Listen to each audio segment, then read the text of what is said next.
Hello students, coming to the last topic of this chapter, that is the sexual reproduction in the humans. So already I told you that in the sexual reproduction there are the gametes present, and in the humans the name of the gametes, which is the male gamete and the female gamete. The male gamete are known as the sperms and the female gamete are known as the ovum or egg. So the same procedure it is there up to the fertilization. When the male gametes they will they will fuse with the female gametes, then the fertilization process takes place, and after the fertilization of the sperms and the ovum, the zygote it is formed. After the zygote, when they will join, they will fuse, zygote is formed. Zygote changes into embryo, embryo changes into fetus, and the fetus changes into the new organism. So this is the process which is carried on in this process. So now there are two types of the fertilization. We have done that there is a fertilization between the sperms and the ovum. Two types of fertilization, that is the internal and external fertilization. Internal, as the name indicates, when the fertilization takes place inside the female's body, that is known as the internal fertilization. As in the humans and all animals like the dogs, cat, they have the internal fertilization. So external fertilization, as in the toads, frogs, fishes, they have the external fertilization, in which the process of fertilization means fusion of the male and the female gamete, it will take place outside the body of the female body. So that is the external fertilization. Now gametes, we have done about the sperms and the ovum. They have the different structure. They both are so small they cannot be seen with the naked eyes. They need a microscope to be seen. But the sperms are very means thousands or the 100 times smaller than that of the ovum. Ovum में main चीज होती है बेटे nucleus, which is present in the centre, and the sperms they have the head and the tail. They are the motile. Motile means they can move to be they can be moved from one place to another when the fertilization will be there. So cell जो है बेटे egg जो है that is formed one, but the sperms जो है वो hundreds or thousands time मैंने बोला कि smaller होते हैं, and they can be produced in a large number. So that is all about the general information about the gametes. Now coming to the male and the female reproductive organs and their structure. What are the male and the female reproductive system? So in the human male reproductive system, they have the following organs like the testes, scrotum, then epididymis, vasa differentia, then epididymis,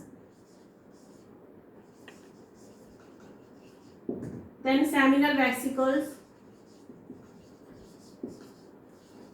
So which are the main organs, and one two more. So these are the main organs. So in this the testes are the main, you can say, organs, reproductive organs in the male reproductive system. Testes, they lie inside the outside the abdominal cavity.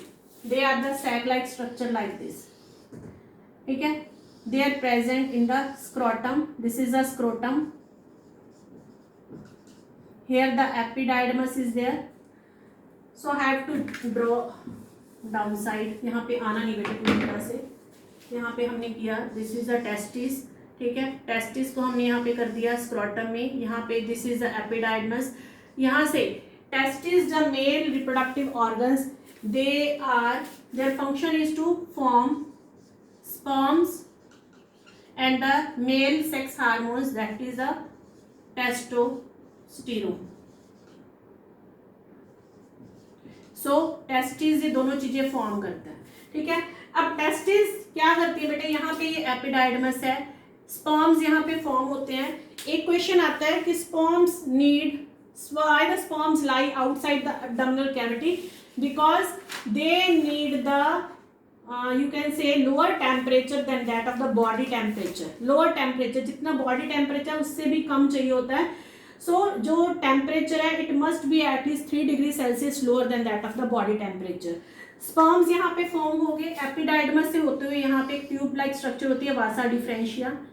जब वासा differentia में से sperms जाते हैं तो यहाँ पे बीच में 2 glands आते हैं बेटे, that is the prostate gland and the यहाँ पे आते हैं सेमिनल वेसिकल्स, ठीक है। ये 2 ग्लैंड्स आते हैं, ये दोनों ग्लैंड्स अपनी सेक्रीशंस भी स्पर्म के साथ ऐड कर देते हैं।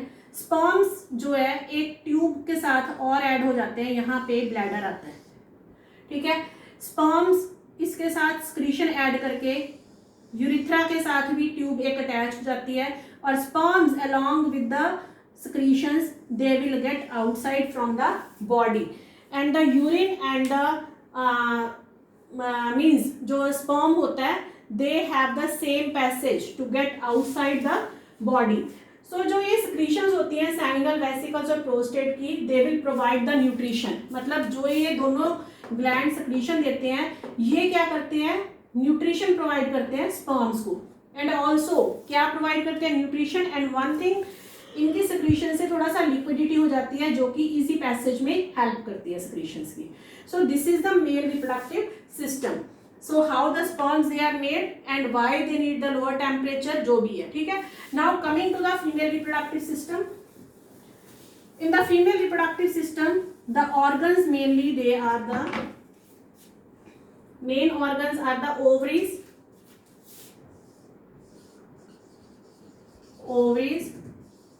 oviduct, oviduct का दूसरा नेम है बेटे फैलोपियन ट्यूब्स, यूट्रस ऑल्सो।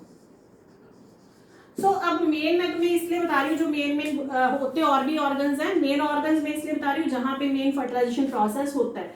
सो ओविडक्ट्स क्या होती है बेटे, ओवल शेप्ड की ऑर्गन्स होती हैं which are placed inside the abdominal cavity of the woman near the kidneys. They are the primary reproductive organs in the woman. अब ovaries का काम क्या है, they are help in the formation of the female reproductive organs या gamete जिसको हम बोल देते हैं, that is the ovum or the egg, and the hormones which are the estrogen and progesterone. सो ये हार्मोन्स भी ये प्रोड्यूस करता है ओवरीज। ओवरीज बेटे कहाँ से, ये ओविडक्ट है, यहां से मान लो मैं एक ही ड्रॉ करती हूँ,